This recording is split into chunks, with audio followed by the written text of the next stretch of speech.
নমস্কার বন্ধুরা, প্রত্যাশা অ্যাগ্রো ফার্মে আপনাদের স্বাগত।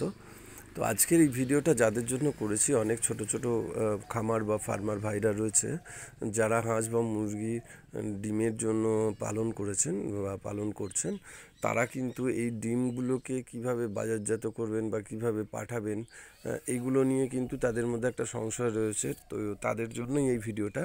প্রথমত আমরা যেটা করি, এই ডিমগুলোকে আমরা তোলার পরে ফার্ম থেকে নিয়ে আসার পরে আমরা যে স্টোর রুমে নিয়ে আসি, যখন মোটামুটি ডিমগুলোকে আমরা একটু হাতে নিয়ে আমরা একটু চেক করে নিই, দেখে নিই কোথাও ফাটাফুটি আছে কি না, ট্যাব আছে কি না, কোনো রকম সমস্যা আছে কি না। কারণ এগুলো বেশিরভাগ ক্ষেত্রেই আমরা হ্যাচারিতে পাঠাই, অর্থাৎ যেখানে এইগুলো থেকে নতুন করে আবার বাচ্চা তৈরি হবে। ফলে আমাদের একটা নিজস্ব দায়িত্ব থেকে যায়। তাই জন্য কিন্তু আমরা প্রথমে এই ডিমগুলোকে তুলে নিয়ে আসার পরে প্রতিটা ডিমকে একটু করে ম্যানুয়ালি আমরা চেক করে নিই যে ডিমগুলোর মধ্যে কোনোটার মধ্যে ফাটা বা কোনো রকম ট্যাব আছে কি না। তাহলে সেই বা খুব ময়লা থাকলে কিন্তু সেই ডিমগুলোকেও আমরা বাদ দিয়ে দিই, সেগুলো কিন্তু আমরা পাঠাই না। কারণ তাদের কিন্তু যারা হ্যাচ করতে নেবেন তাদের কিন্তু অসুবিধা হতে পারে। এগুলো আমরা খাবার ডিম হিসেবে যারা নেন তাদের আমরা পাঠাই। তো প্রথমে আমরা এগুলোকে নিয়ে এসে এইভাবে ম্যানুয়ালি কিন্তু আমরা চেক করি, চেক করে এইভাবে প্রতিটা বাক্সবন্দি করা হয়। বাক্সবন্দি মানে প্রতিটা বাক্সের মধ্যে কিন্তু এই রকম করে এক একটা, এটাকে বলা হয় ট্রে, এক একটা ডিমের ট্রে। দেখুন এই ট্রেগুলো 7টা করে ট্রে ম্যানুয়ালিভাবে যায় এখানে। যেহেতু হাঁসের ডিম হলে একটু বড় হয়, তাই 7টার বেশি যাবে না। আর ছোট যদি মুরগির ডিম হয় তাহলে সেক্ষেত্রে 8টা পর্যন্ত যেতে পারে। তো এইভাবে দেখুন আপনারা কিন্তু এইভাবে প্যাকিংগুলো করবেন, এইভাবে ঢোকাবেন, ঠিক আছে। পরপর এইভাবে আপনারা সাজাবেন কার্টুনের মধ্যে। কার্টুনগুলো আপনারা বাজারে কিনতে পেয়ে যাবেন, তো তাদের কাছ থেকে এগুলো নেবেন। এগুলো আমাদের কাছেও পাওয়া যায়। এছাড়া যারা ডিম পাইকারি বিক্রি করে তাদের কাছে গেলেও কিন্তু আপনারা এগুলো কিন্তু পেয়ে যাবেন। এই ধরনের কার্টুনগুলো নেবেন এবং উপরে অবশ্যই এইভাবে ট্রে কিন্তু দেবেন। তারপরে এইগুলো দেখুন, দেখতে পাচ্ছেন যে এগুলো আমরা কিন্তু পাঠিয়ে দেওয়ার পরে এইসব হ্যাচারিতে কিন্তু সেই ডিমগুলোকে এখানে সেই ডিম থেকে বাচ্চা ফোটানোর প্রসেস করা হয়।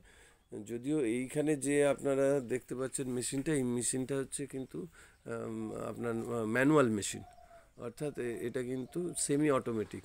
অর্থাৎ এখানে কিন্তু হাত দিয়ে এই ডিমগুলোকে টার্ন করাতে হয়, মানে হাত দিয়ে ঘোরাতে হয়। যেটা অটোমেটিক মেশিনের ক্ষেত্রে ডিমটা অটোমেটিক টার্ন হয়, এখানে কিন্তু ম্যানুয়ালি সেটাকে টার্ন করতে হয় প্রতি 2 ঘন্টা 3 ঘন্টা অন্তর অন্তর।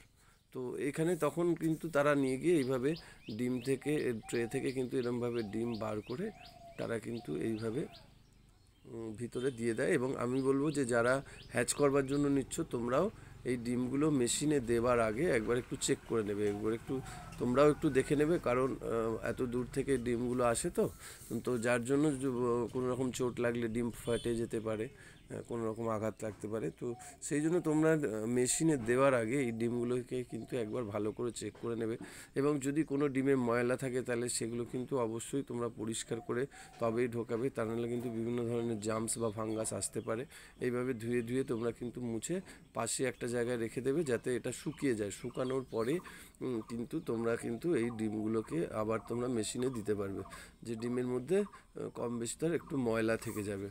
তো সেইভাবে তোমরা দিতে পারবে, তোমরা পাঠাবে ডিমগুলো।